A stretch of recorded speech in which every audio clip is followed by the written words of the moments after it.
Hello student, तो welcome to my YouTube channel Kavita's classes. बहुत दिनों बाद हम मिल रहे हैं और आज का हमारा टॉपिक है रिफ्रैक्शन ऑफ लाइट। ठीक है ना। आज हम लोग जानेंगे कि लाइट का रिफ्रैक्शन कैसे होता है। समझ में आया? रिफ्रैक्शन कहने का तात्पर्य क्या होता है? लाइट जब एक मीडियम से किसी दूसरे मीडियम में जाता है तब इस प्रोसेस को रिफ्रैक्शन कहते हैं, हिंदी में अपवर्तन। कोई दिक्कत नहीं ना। देखिए, इसको एक फिगर के माध्यम से हम लोग समझेंगे। आज इसका कंप्लीट कॉन्सेप्ट रिफ्रैक्टिव इंडेक्स से आगे तक हम लोग पहुंच जाएंगे, मतलब लेंस के आसपास पहुंच जाएंगे। अगले वीडियो में खत्म हो जाएगा। ठीक है, तो रिफ्रैक्टिव इंडेक्स को समझते हैं। एक्चुअल में ये होता क्या है? जैसे मान लो ये एयर है, एक तरफ एयर हवा है और यहाँ पे वाटर यानी कि पानी है। ठीक है, तो अगर यहां से हम लाइट को यहां से हम छोड़े, ठीक है, और ये होता है इंसिडेंट रे। इसको क्या बोलते हैं? Incident ray. क्या बोलते हैं? Incident ray. ठीक है ना। ये होता है हमारा अभिलंब यानी कि नॉर्मल। ठीक है ना। तो ये ऐसे तो इसको सीधा टकराकर वापस जाता था किसमें? रिफ्लेक्शन में, यानी कि परावर्तन में गया, टकरा के वापस आया, डिम डम डम। ठीक है, इसमें क्या होगा कि यहां जाएगा और ये होता है अंदर घुस जाता है, मुड़ जाता है ऐसे। ठीक है, मुड़ गया, इसको बोलते हैं रिफ्रैक्शन। हो सकता है यहां जाकर फिर यहां देखें तो यहां अभिलंब ये बढ़ गया और फिर ये ऐसे मुड़ जाएगा। कोई दिक्कत है? नहीं ना। तो रिफ्रैक्शन ऑफ लाइट क्या होता है? व्हेन लाइट रे इंसिडेंट या travel from one medium to other medium, then it bends और इट गेट एक्सट्रैक्ट, मतलब दूर चला जाता है। ठीक है, इस प्रोसेस को बोलते हैं रिफ्रैक्शन ऑफ लाइट। कोई दिक्कत? ये जो एंगल बनता है यहाँ पर, इस एंगल को हम बोलते हैं आई, इंसिडेंट एंगल। ये जो एंगल यहाँ पे बनता है, इस एंगल को हम बोलते हैं आर, रिफ्रैक्टेड एंगल। ठीक है ना। I incident angle, r refracted angle. कोई दिक्कत है इतना समझने में? ध्यान से समझिएगा। यहां से ये आया तो इंसिडेंट हो गया, फिर ये एयर से वाटर में गया, ठीक है, फिर वाटर से वापस कहां चला गया? एयर में। कोई दिक्कत है ना? नहीं ना। चलिए, तो रिफ्रैक्शन ऑफ लाइट को पूछे आपसे कि क्या होता है, तो when light travels from one medium to other medium, then it is called, then the bending of light क्या होता है? बेंड करता है, मुड़ जाता है। then the bending of light is called refraction of light। कोई दिक्कत इतना समझने में? नोट कीजिए, फिगर बना लीजिए। तो रिफ्रैक्शन ऑफ लाइट क्या होता है? एक मीडियम से दूसरे मीडियम में जाएगा या किसी मीडियम से किसी मीडियम में जाएगा, उसको रिफ्रैक्शन ऑफ लाइट। ठीक है, हाँ, बेंडिंग ऑफ लाइट। लाइट मुड़ता है ना। देखो, यहां से गया, यहां से मुड़ गया ना। When light travels from one medium to other medium, then it bends। मुड़ता है। देखो, यहां से आया तो इधर मुड़ा ना। अब इसमें देख लो कि इससे बाहर निकला तो बाहर ज्यादा मुड़ गया। सब बताते हैं क्या होता है। इस एंगल को बोलते हैं इंसिडेंट एंगल, आपतित कोण। ठीक है ना। क्या बोल, इसको बोलते हैं आपतित कोण, और चूंकि रिफ्लेक्टेड हुआ ना तो इसको बोलते हैं परावर्तित कोण, हिंदी। ठीक है ना। Reflected angle R. कोई दिक्कत? क्या ना, ओरिजिनल पाथ में फिर से दोबारा नहीं आता है, इसमें नहीं आएगा। उसमें आता था रिफ्लेक्शन ऑफ लाइट में, चूंकि टकरा के वापस आ जाता था, फिर बाहर, मतलब हाँ, एयर से वाटर में, फिर वाटर से एयर में फिर वापस जा सकता है। वो वाला पार्ट नहीं करना क्या? मतलब शुरू में ऐसे आया था ना ये वो वाला पार्ट नहीं, वो फिर वापस नहीं आएगा। बताते हैं क्यों नहीं आएगा, जब समझाते हैं। देखो, होता क्या है एक्चुअल में, ध्यान समझना। यहाँ पर रिफ्लेक्शन समझ में आ गया। इसका दो लॉ है, टू लॉ है। ठीक है, दो लॉ है। पहला लॉ क्या है? टू लॉज है। पहला लॉ सेम उसी की तरह जो पीछे पढ़े होंगे कि इंसिडेंट रे, नॉर्मल और रिफ्लेक्टेड रे, तीनों एक ही पॉइंट पे मैच करते हैं, ठीक है ना।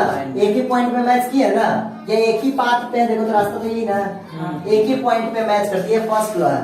फर्स्ट लॉ क्या है कि इंसिडेंट रे नॉर्मल और reflected ray refracted ray are at the same point, तीनों सेम पॉइंट पे होता है।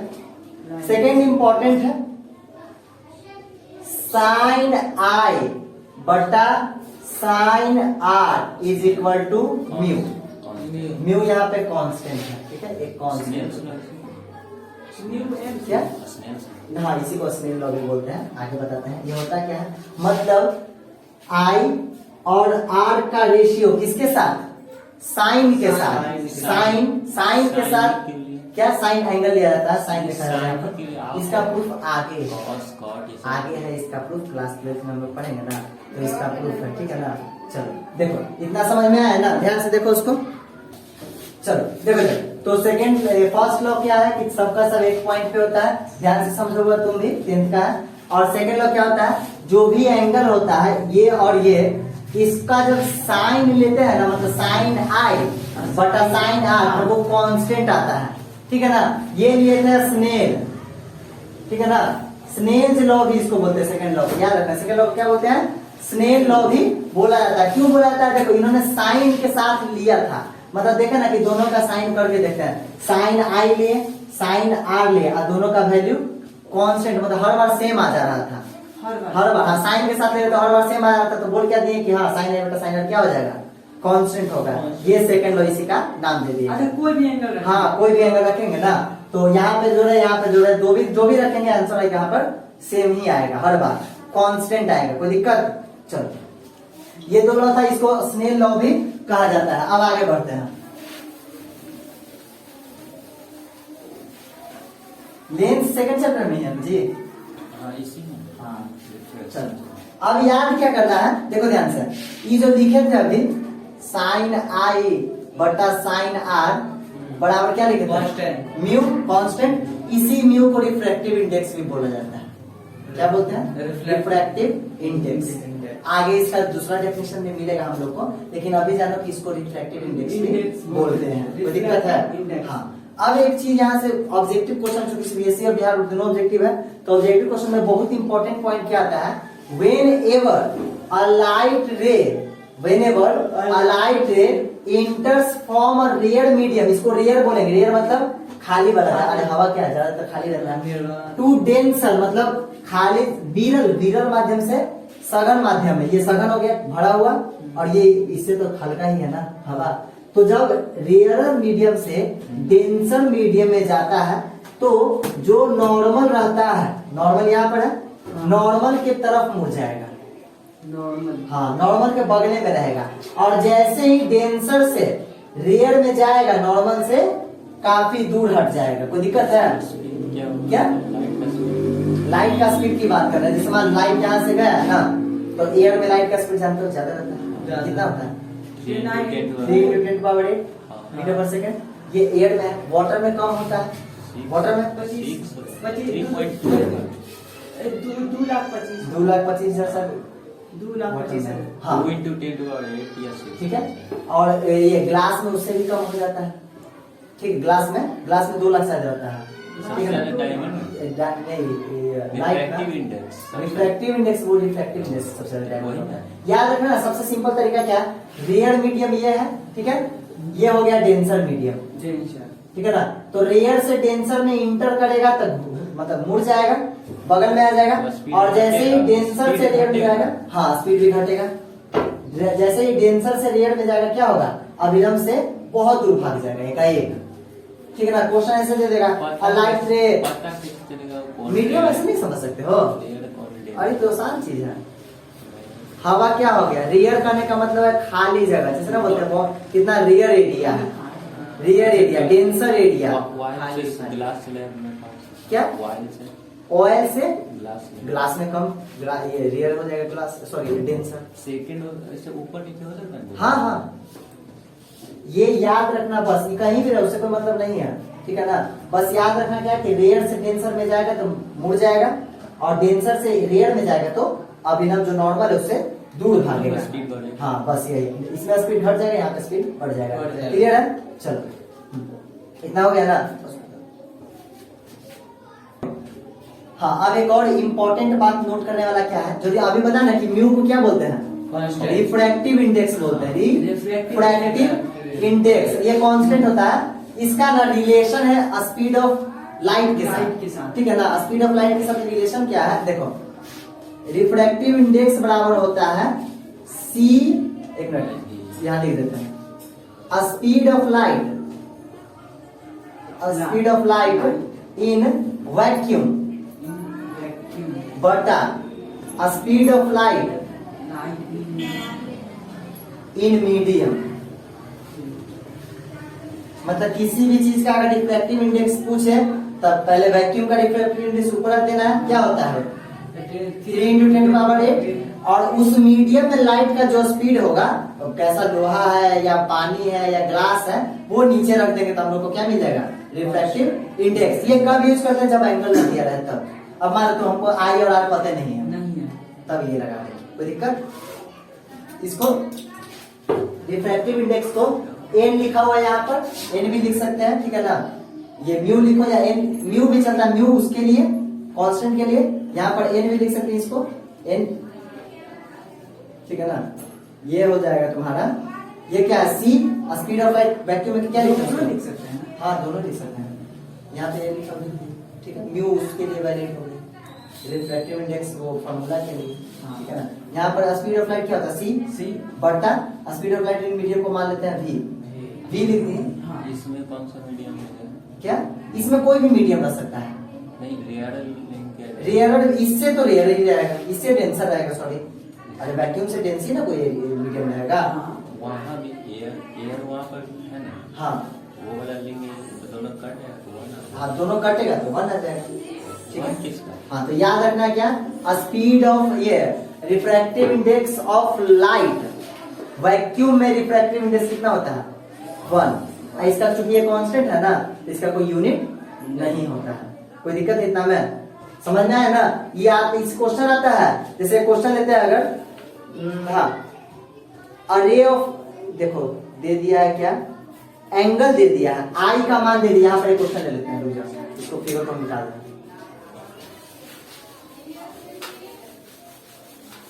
डीपली समझोगे ना तो समझ में आ जाएगा, बहुत अच्छा टॉपिक है, क्लास 12 में इसको दोबारा पढ़ना है।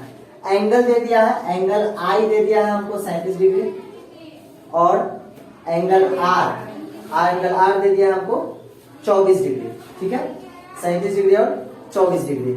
और पूछ क्या रहा है, ये 37 डिग्री 24 डिग्री, 37 डिग्री का मान भी दे दिया, उसका मान भी दे दिया। रिफ्रैक्टिव इंडेक्स पूछ रहा है ग्लास का एयर के रिस्पेक्ट में, ठीक है ना। रिफ्रैक्टिव इंडेक्स ऑफ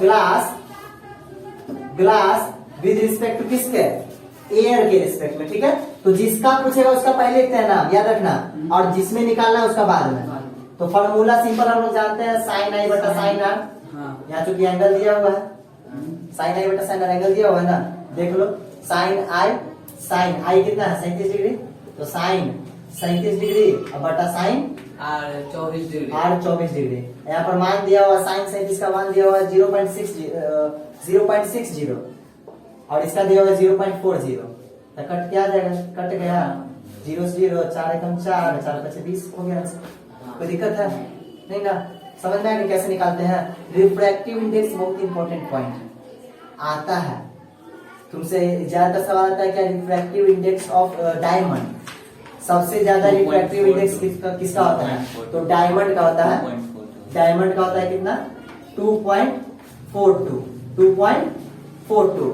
फिर से एयर का भी रिफ्रैक्टिव इंडेक्स पूछ देगा, वाटर का पूछ देगा 1.033 होता है। इससे क्या प्रभाव, हाँ निकाल सकते हैं, इससे क्या प्रभाव, रिफ्रैक्टिव लाइट का रिफ्रैक्शन पता चलता है, कितना घूमेगा कितना नहीं घूमेगा, एंगल पता चल रहा है उससे। अरे जैसे होता है ना ये, अब ये आया, अब हमको नहीं पता, हम लाइट दे रहे हैं, हमको हम सोच रहे कितना ही घूमेगा, तो हो सकता है जितना ये एंगल के हिसाब से एंगल पे डिपेंड कर रहा है ना, ठीक है। देखो ध्यान से, आर जितना छोटा होगा, आर नीचे होता है चूंकि आर जितना छोटा आर रखेंगे उतना ज्यादा ही रहेगा, क्योंकि साइन के साथ है ना। साइन जितना छोटा रहता है उतना कम वैल्यू, और जितना बड़ा उतना बड़ा value. Speed of light vacuum के रिस्पेक्ट नहीं लेंगे। हाँ, ये फॉर्मूला ये जब लागू करते हैं ना तो वैक्यूम के रिस्पेक्ट में उसका रिफ्रैक्टिव इंडेक्स मतलब ढूंढते हैं। जैसे तुमको दे दिया ये refractive index of diamond is equal to 2.42। What do you mean by this term? Refractive index को हिंदी में बोलते हैं, अरे भूल गया, सॉरी। रिफ्रैक्टिव इंडेक्स ना, देखो याद ही नहीं आ रहा। रिफ्रैक्टिव इंडेक्स अपवर्तनांक, अपवर्तनांक। तो क्वेश्चन आता है हीरा का अपवर्तनांक 2.42 होता है, इसका क्या मतलब है? What do you mean by the refractive index of diamond is 2.42? Vacuum के हाँ, इसका मतलब क्या है कि वैक्यूम के रिस्पेक्ट में हीरा में जो लाइट का स्पीड है वो इतना है, उसके रिस्पेक्ट में, ठीक है ना। जब भी बोलेंगे तो वैक्यूम के रिस्पेक्ट में लेते हैं, तक में कोई दिक्कत है। और इससे बहुत सारा सवाल आएगा बउआ, क्योंकि ऑब्जेक्टिव है तो कहां से देगा आप किसी को नहीं पता है, ठीक है ना। तो इस पे थोड़ा ध्यान देना, अच्छे से समझना इसको। तो ऐसे तो ये निकलेगा उसका कितना गुना है। हाँ, डायमंड तो इसका मतलब यही है हुआ। अगला टॉपिक है लेटरल डिस्प्लेसमेंट। ये क्या होता है? फिगर फिर से बनेगा, देखो बॉक्स था ना, यहां से लाइट इंसिडेंट हुआ, मान लो ऐसे मुड़ गया और फिर ऐसे मुड़ गया, कोई दिक्कत? ये अभिलंब, ये अभिलंब, कोई दिक्कत नहीं ना। अब देखो इसको मुड़ना ऐसे तो नहीं चाहिए था। अगर मान लो हम इमेजिन करते थे कैसे मुड़ता, ऐसे मुड़ेगा ना, कोई दिक्कत है? और ये मान लो ये मुड़ने का ऐसे मुड़ गया, ठीक है, समझ में आया? इसको हम इमेजिन तो कर सकते हैं, मुड़ना तो ऐसे चाहिए था, लेकिन मुड़ा कैसे? ऐसे मुड़ गया। तो ध्यान सुनो, पार्श्विक विस्थापन बहुत आसान टॉपिक है, ज्यादा मतलब बड़का नहीं। पार्श्विक विस्थापन बोलते हैं, एकड़ा बोलते हैं, डी डी से डिनोट करते हैं, कोई दिक्कत है? समझ में आ गया? डिस्प्लेस कितना हुआ? ओरिजिनल पास। हाँ, और इस पैरेलल पैरेलल हमेशा पैरेलल रहेगा, ज्यादातर अधिकांश पैरेलल रहता है, ठीक है ना। यदि पैरेलल रहता तो दोनों का एंगल बराबर रहता होगा। हाँ, चलो देखो ध्यान से, यहाँ से इंसिडेंट हुआ, कोई पूछे what do you mean lateral displacement, तो इंसिडेंट यहाँ हुआ, इंसिडेंट यहाँ से डिस्प्लेस हुआ, तो ये रिफ्लेक्ट हुआ, रिफ्लेक्ट हुआ ना, इधर घूमा, घूमा इधर, और फिर इधर क्या हुआ? रिफ्लेक्ट हुआ।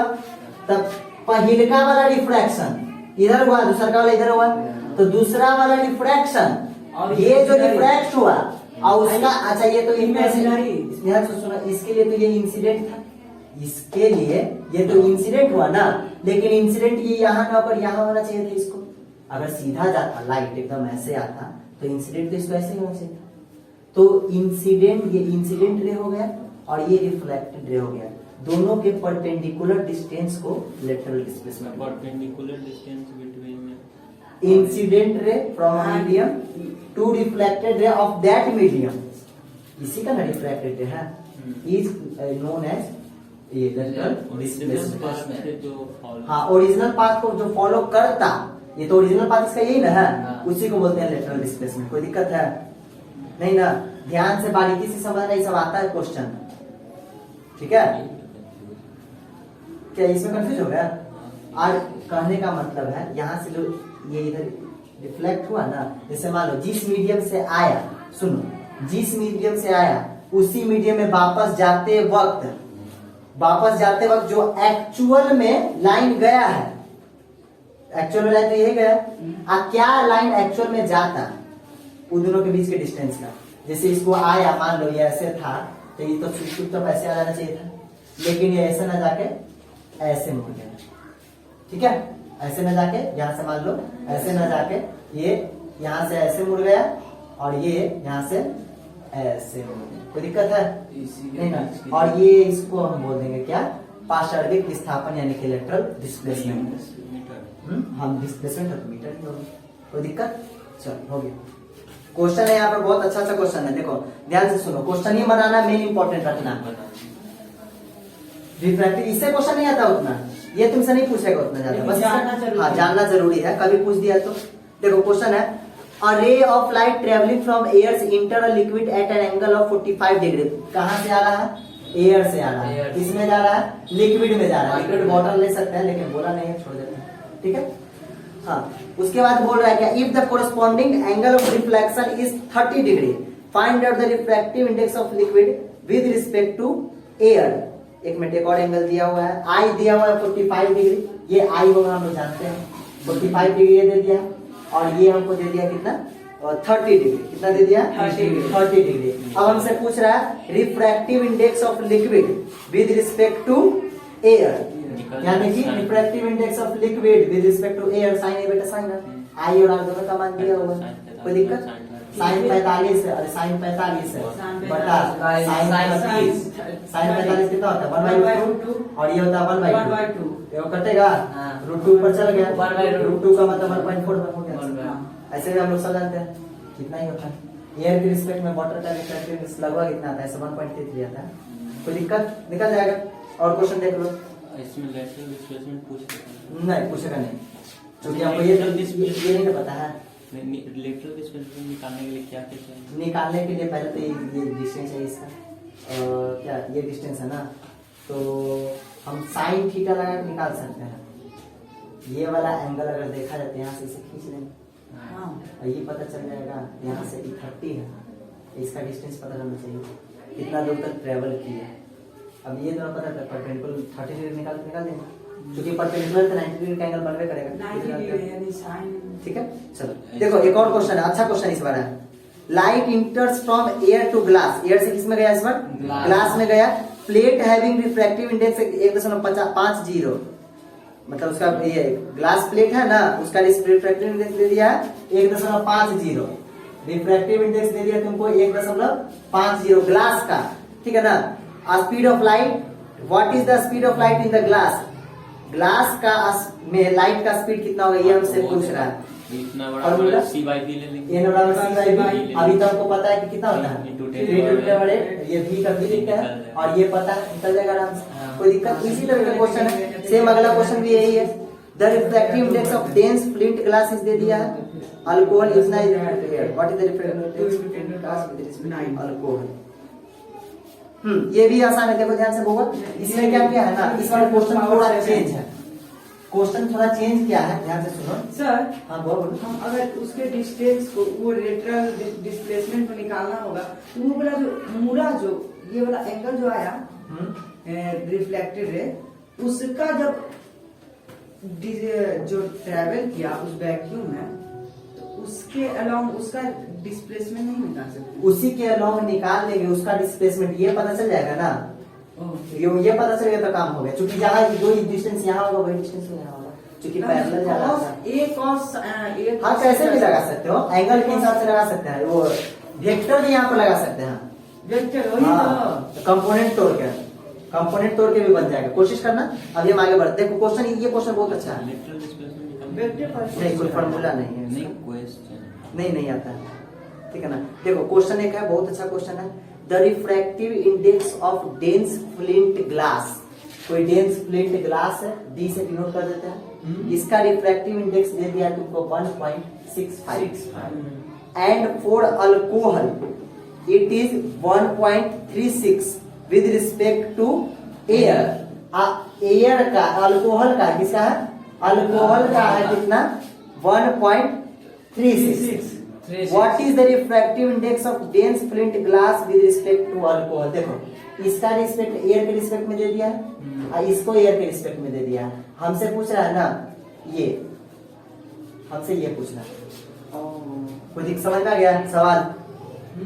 एयर के रिस्पेक्ट में ये दे दिया है, एयर के रिस्पेक्ट में ये दे दिया है, आई दोनों के रिस्पेक्ट में हमसे पूछ रहा है, मतलब चलो तो फॉर्मूला लगाते हैं। दोनों का स्पीड निकाल के कर देंगे, दोनों का स्पीड निकाल के ऐसे भी कर सकते हैं, ठीक है। इसका डायरेक्ट फॉर्मूला यहाँ पर दिया हुआ है, NF इंटू 1/NA। ऐसे कंसेप्ट से बनाइए। सुनो बताते हैं, एक मिनट रुक जाओ।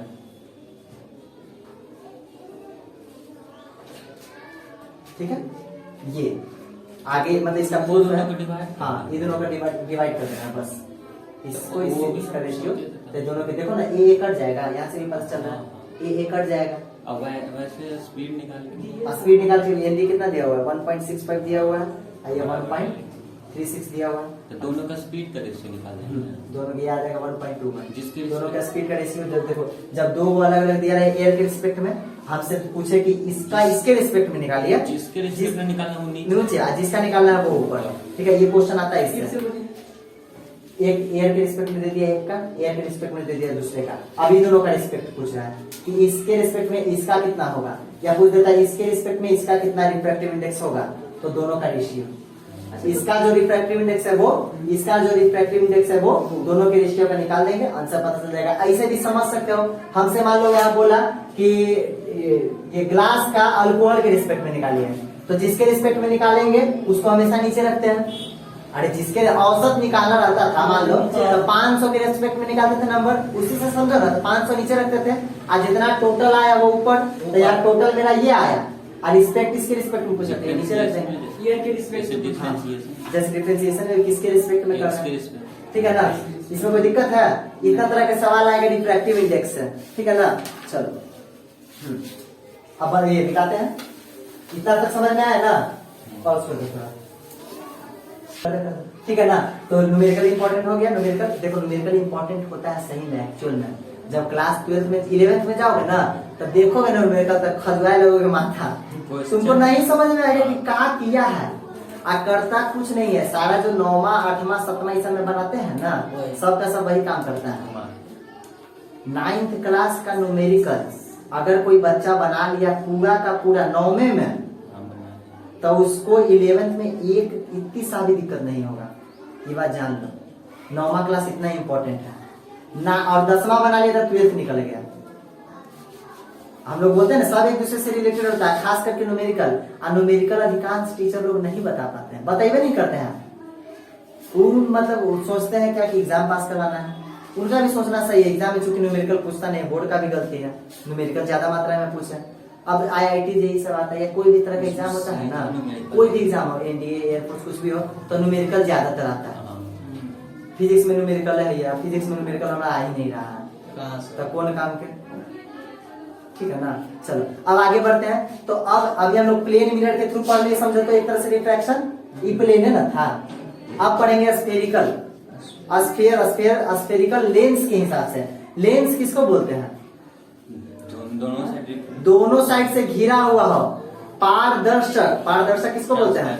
ट्रांसपेरेंट, आर पार दिखाई देने वाले क्षेत्र को क्या बोलते हैं? लेंस बोलते हैं, ठीक है ना। ठीक है, दो परावर्तक पृष्ठों से घिरे हुए क्षेत्र को लेंस कहते हैं।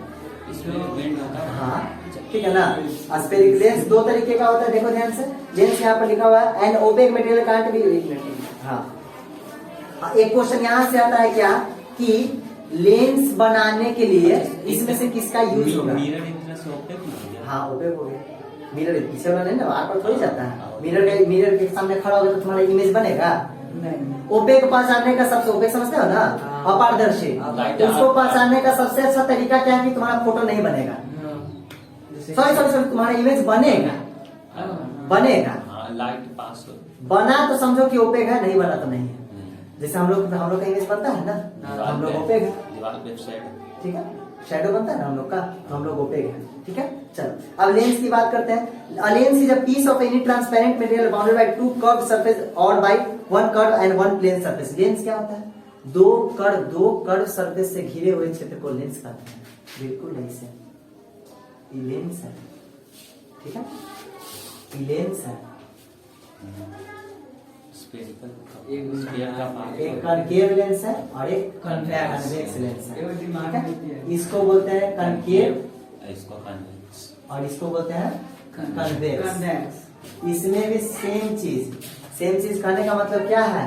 जो पीछे पढ़ा है ना, रिफ्लेक्शन ऑफ लाइट, कि ऐसे जाके इन्हें कटेगा, इमेज बनेगा वगैरह वगैरह, इसमें भी जानना है, ठीक है। एक चीज याद रखना, इसमें कन्वेक्स लेंस जो होता है ना, हमेशा उल्टा फिगर बनाता है। उल्टा मतलब अपोजिट। हमारे अखवा में भी यही रहता है, लेकिन हम लोग सीधा क्यों दिखाई देते हैं? प्रकृति का देन है, और कुछ होता है सिस्टम अंदर आंख में, ठीक है ना, रिवर्स कर देता है इमेज को, ठीक है। देखते हैं सब उल्टा है। हाँ देखते दिखाई तो उल्टा ही देना चाहिए, क्योंकि ये उल्टा नहीं। मिरर जैसा दिखता है। हाँ मिरर में जैसे image- मिरर में तो सेम दिखाता है, लेंस है ना, लेंस और मिरर में डिफरेंस है ना। मिरर हो गया एक सरफेस, लेंस हो गया एक दो चीज से घिरा हुआ होगा, आज ट्रांसपेरेंट, ठीक है ना। कन्वेक्स लेंस लेंस, हाँ आप देखो दोनों में ये कन्वेक्स और कनकेव में डिफरेंस क्या है। ई जो है ये कहाँ मोटा है कहाँ पतला है बताओ तो, कहाँ मोटा है कहाँ पतला है। सेंटर में पतला है और सेंटर किनारे में मोटा मोटा। नहीं कॉन्वेक्स में तो मोटा है ना, बीच में कॉन्वेक्स में सेंटर पे मोटा है। एज पर देख रहे हो, एज पर क्या है, मोटा है। मोटा है, एज पर पतला नहीं है। हाँ एज पे पतला, ये पतला देखो कितना पतला है, इससे पतला है। और ये पतले ना लाइन है। ऐसे फैलल है, तो बीच में मोटा, सामने सामने पतला, वही तो ठीक बोले है ना? बीच में सेंटर। हाँ सेंटर पे मिडिल पे रहता है थिकर, हाँ वही बोल और यहाँ पर पतला पतला, और ये सेंटर में थिनर, Thinner। और इधर मोटा, देखो तो इतना मोटा, इधर इधर इधर मोटा है, बीच में पतला नहीं है। पहचानने का ये तरीका है, कन्वेक्स लेंस कनकेव लेंस ऐसे है। जो धागा हाँ। उभरा हुआ पार्ट है। जो ऐसे हो, अरे सबसे अच्छा तरीका, जो कद्दू की तरह हो वो कन्वेक्स, जो भिंडी की तरह हो वो कनकेव। भिंडी इसमें रहता है, ठीक है ना, कोई दिक्कत है क्या समझने में। अब इस पे है बहुत सारे टर्म्स है, ठीक है ना। एक हाँ ये बहुत तरीके का होता है, ऐसा भी हम बना सकते हैं, देखो ये इसको ऐसे बना सकते हैं, ध्यान से देखना, ऐसे करके ऐसे भी बना सकते हैं, ये कन्वेक्स ठीक है। एगो कनकेव का पार्ट ले लिए, एगो प्लेन ले लिए, प्लेन मिरर ले लिए, ठीक है। ऐसे बहुत तरीके का होता है, ठीक है ना। उभयतल, अवतल, अवतलोत्तल, गजब गजब नाम है, ठीक है। बाकी का इसमें विस्तार भी ले सकते हैं ना? क्या, उसमें। हाँ उसमें भी ले सकते हैं बहुत सारे, प्लेन इसमें भी ले सकते हैं, ऐसे करके ऐसे हाँ सीधा। ऐसे, ठीक है। चलो बाकी का क्लास कल चलेगा, आज के लिए इतना रहने दो।